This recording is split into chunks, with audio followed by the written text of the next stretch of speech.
Olá, webjuristas! Sejam bem-vindos a mais uma edição do nosso Notícias Jurídicas, aqui no nosso canal da Fundação Juntos Podemos. 28 de outubro de 2025, Rio de Janeiro. Um dia que paralisou a capital fluminense. Ele instaurou um clima de guerra e terminou com um número de mortos que chocou o nosso país. Um dia que colocou em rota de colisão direta a política de segurança do Estado e a decisão mais importante do Supremo Tribunal Federal, a ADPF 635, conhecida como a ADPF das favelas. Nós vamos entender o que foi a chamada Operação Contenção, por que ela é considerada a mais letal da história do Rio e qual é o impasse jurídico que ela criou. A polícia pode legalmente fazer o que fez? Vamos entender nesse vídeo, fica com a gente.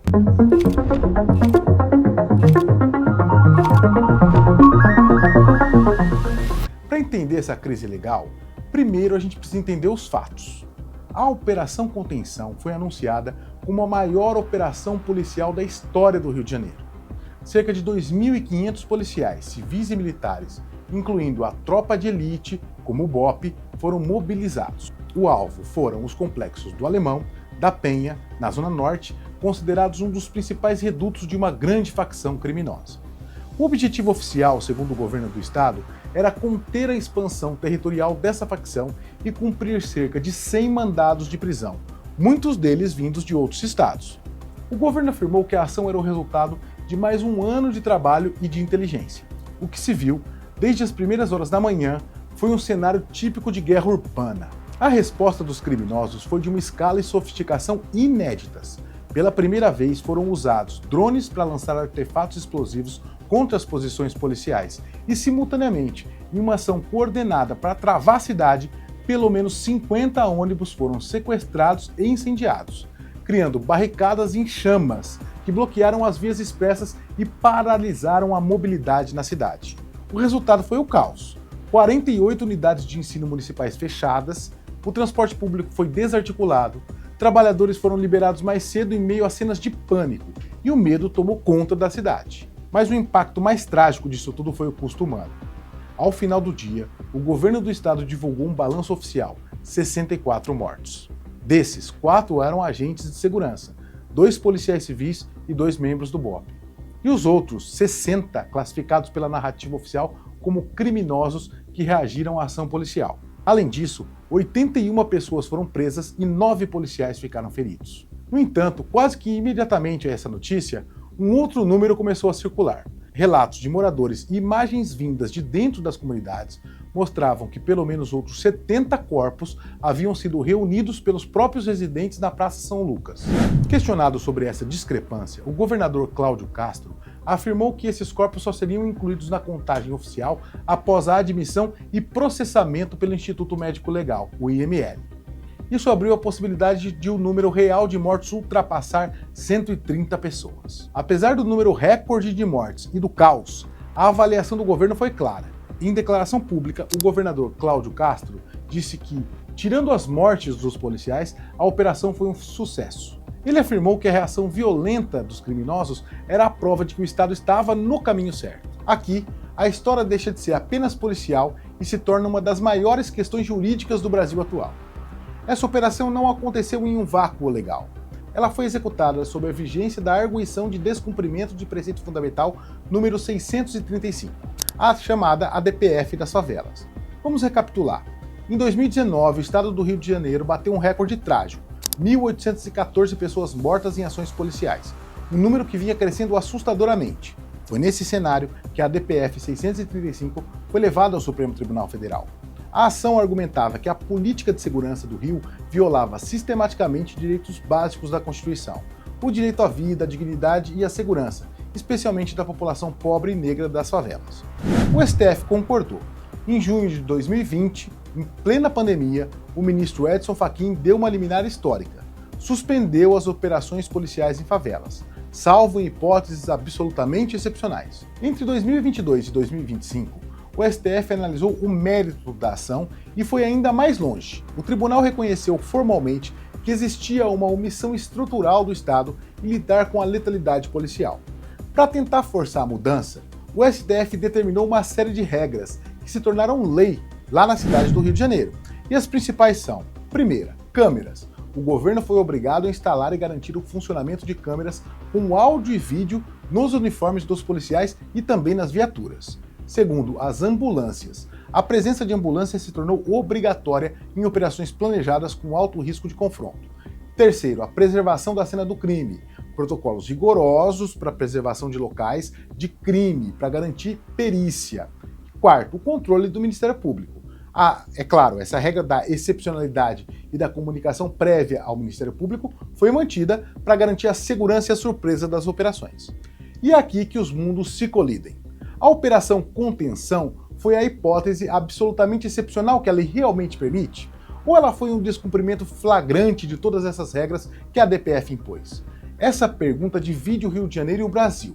Por um lado, há o argumento de que a DPF 635 na prática amarrou as mãos da polícia. Críticos da decisão do STF, incluindo setores do governo e das próprias polícias, argumentam que a diminuição das operações permitiu que as facções e milícias se fortalecessem, expandissem seus territórios e aumentassem o número de barricadas, tornando a vida do morador ainda mais refém do crime.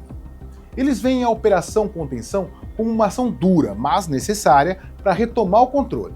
Por outro lado, os defensores da DPF 635 apresentam dados. Estudos de instituição como o Instituto Fogo Cruzado e o GENE, da Universidade Federal Fluminense, mostraram que, no primeiro ano da decisão, houve uma queda real de 25% do número de tiroteios e 28% no de baleados na região metropolitana. Esses estudos também mostraram que a redução da letalidade policial não causou uma explosão automática em outros crimes, como homicídio e roubos. Para esse grupo, o problema nunca foi a DPF, mas o fato de a polícia nunca ter mudado sua doutrina. Ela operou menos, mas quando operou, continuou usando força máxima, como vimos em episódios trágicos de chacinas, mesmo durante a vigência da DPF. A Operação Contenção seria, então, o exemplo máximo desse desprezo pelas regras fixadas pelo STF. A reação das instituições jurídicas foi imediata. No mesmo dia da operação, o Conselho Nacional de Direitos Humanos protocolou uma petição no STF denunciando o que considerou um verdadeiro descumprimento claro da DPF 635.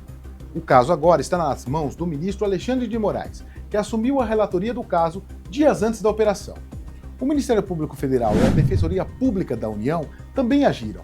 Eles exigiram que o governo do Rio de Janeiro comprove formalmente que cumpriu as regras. As perguntas são diretas. Onde estão as gravações das câmeras corporais dos 2.500 policiais?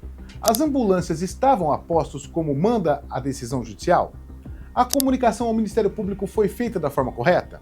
E a pergunta mais difícil: como uma operação com mais de 100 mortos pode ser considerada proporcional?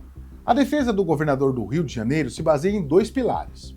O primeiro é a ideia de excepcionalidade. O governador Cláudio Castro afirma que todas as determinações da DPF foram cumpridas e que a ação foi uma exceção justificada pela inteligência. O segundo pilar decorre do próprio STF. O governo pode usar as próprias palavras do STF a seu favor.